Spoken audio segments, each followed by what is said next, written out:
Today, the 25th of July, we celebrate the feast day of Saint James the Apostle. And Saint James and his brother John were the sons of Zebedee. And Jesus referred to these brothers as the sons of thunder. The sons of thunder, most likely due to their penchant for rash, emotional reactions and decisions. James was a quiet sort of man, but at the same time, his friendship for Jesus gave him a burning heart. In the only two instances when he addresses Jesus through the intermediary of his younger brother John, both times James says the wrong things. And both times Jesus corrects him. Masasabi natin na mali-mali itong si Santiago, no?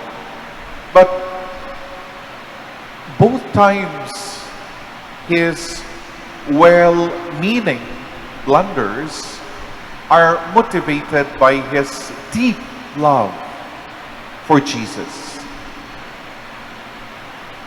First, his request for the destruction of the inhospitable Samaritan village reflects his indignation, reflects his frustration upon seeing how his beloved master is treated.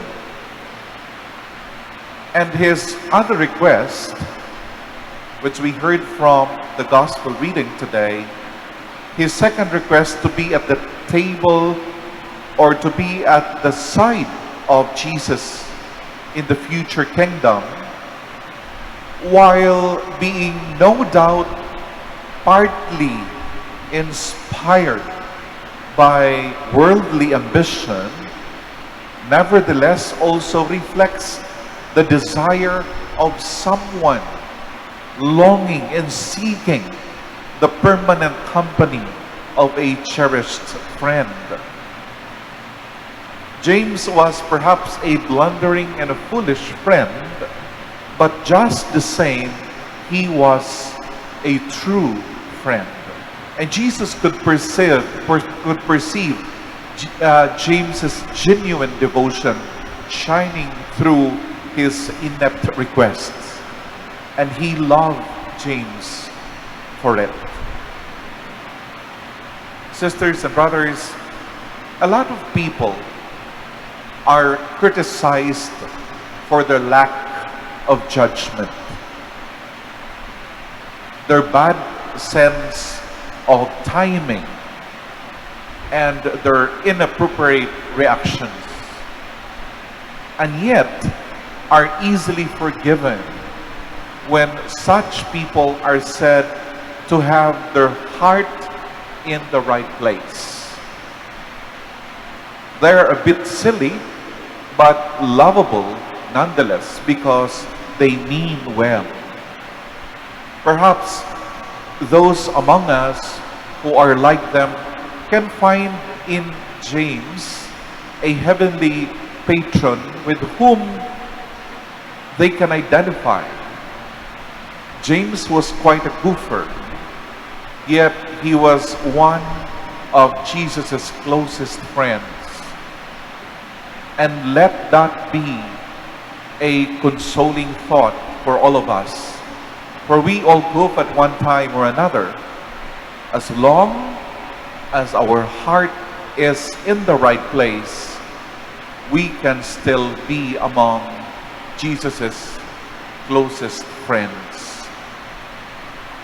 And so, today's gospel tells us that saints are not superheroes.